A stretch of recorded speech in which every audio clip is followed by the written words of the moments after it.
Halo semua, bertemu lagi bersama saya Kadek Sandiasa dengan NIM 181309111005.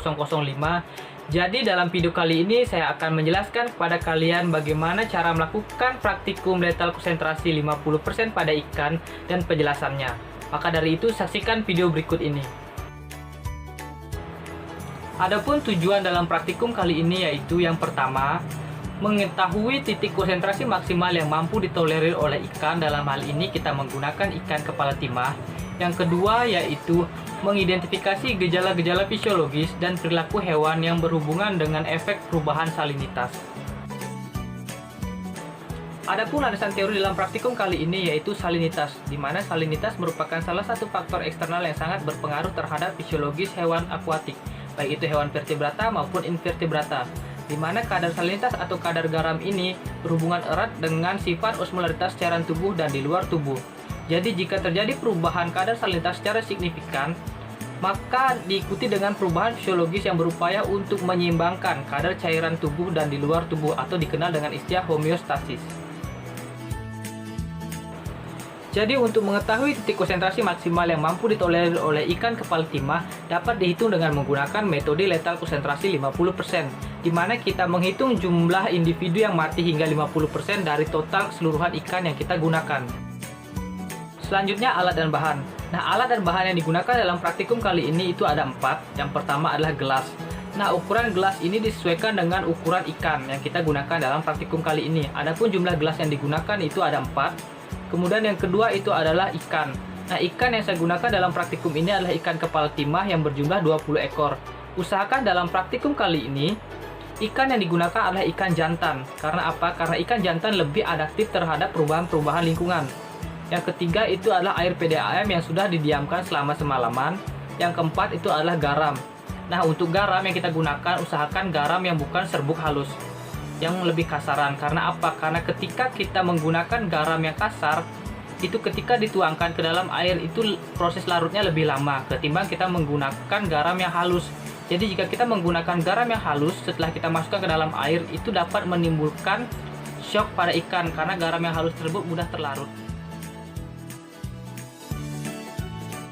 Selanjutnya prosedur kerja. Nah, adapun prosedur kerja dalam praktikum kali ini yang pertama itu adalah isilah masing-masing gelas dengan air PDAM sebanyak 200-300 ml atau sepenuhnya.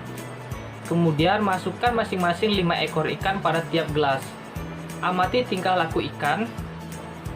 Selanjutnya tambahkan secara bertahap 1 menit 1 sendok teh garam atau setara dengan 4,8 gram. Lakukan penambahan garam hingga 50% ikan mati dari total keseluruhan. Amati tingkah laku ikan ketika terjadi penambahan konsentrasi garam mulai dari pergerakan berenangnya, kemudian pergerakan operkulum, dan menghasilkan lendir. Berikut merupakan tabel hasil praktikumnya. Nah, dari tabel ini kita dapat mengamati mengenai pergerakan ikan dan pergerakan operkulum selama perlakuan. Jadi pada menit pertama dan kedua, pergerakan ikan dan pergerakan operkulum masih dalam keadaan normal. Kemudian pada menit ketiga dan keempat, pergerakan ikan sudah mulai aktif yang diikuti dengan pergerakan operkulum yang sudah mulai cepat. Kemudian pada menit kelima dan keenam, pergerakan ikan sudah mulai sangat aktif yang ditandai dengan ikan melompat-lompat keluar dari gelas.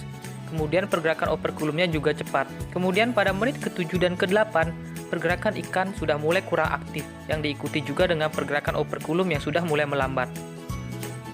Selain mengamati pergerakan ikan dan pergerakan operkulum, juga mengamati mengenai gejala pengeluaran sekret atau lendir yang terjadi pada ikan selama perlakuan. Jadi berdasarkan hasil, dapat disimpulkan bahwa semua ikan dalam keempat wadah tersebut mengeluarkan sekret atau lendir selama perlakuan. Sedangkan untuk indikator jumlah ikan yang mati, pada wadah A berjumlah 2 ekor, wadah B berjumlah 1 ekor, wadah C berjumlah 4 ekor, dan wadah D berjumlah 3 ekor. Ikan yang mati kebanyakan adalah ikan yang berukuran kecil, dikarenakan jaringan insang yang berperan penting dalam proses osmoregulasi ikan yang berukuran kecil tidak kuat atau tidak tahan terhadap kadar salinitas yang tinggi. Hal ini didukung oleh pendapat yang dikemukakan oleh Black pada tahun 1957 dalam Nuralim 2011 bahwa kelangsungan hidup ikan air tawar di dalam lingkungan berkadar garam bergantung pada jaringan insang dan daya tahan atau toleransi jaringan terhadap garam-garam dan kontrol permeabilitas.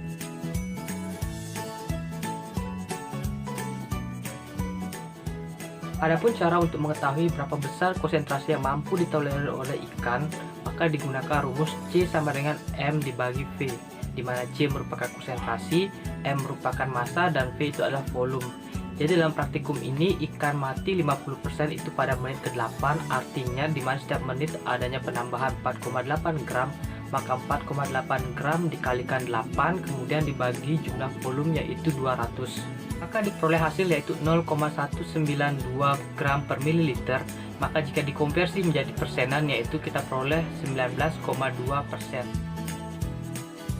Ikan yang mengalami kematian karena tidak kuat untuk berada di lingkungan dengan kadar salinitas yang tinggi. Sedangkan untuk tetap bertahan hidup atau beradaptasi dengan lingkungan media yang jauh lebih tinggi dengan lingkungan habitatnya, maka ikan akan memerlukan energi yang sangat besar untuk tetap bisa melangsungkan proses osmoregulasi dalam tubuhnya. Ketika ikan tidak dapat mentolerir lagi kadar salinitas di media dan juga diikuti dengan berkurangnya energi, sehingga menyebabkan ikan mengalami kematian. Adapun kesimpulan yang dapat diambil dari praktikum ini, yang pertama itu adalah bahwa ikan kepala timah memiliki rentan konsentrasi maksimal kadar garam yang mampu ditolerir yaitu sebesar 0,192 gram per mililiter atau 19,2% yang dilihat dengan jumlah 50% ikan yang mati dari total keseluruhan. Kemudian gejala-gejala fisiologis yang berhubungan dengan kenaikan kadar garam atau salinitas pada air tersebut meliputi parameter kuantitatif yang dilihat dari jumlah ikan yang mati, kemudian pergerakan ikan dan pergerakan operkulumnya. Kemudian untuk parameter kualitatif itu dilihat dengan adanya lendir atau sekret yang dihasilkan hingga ikan mengalami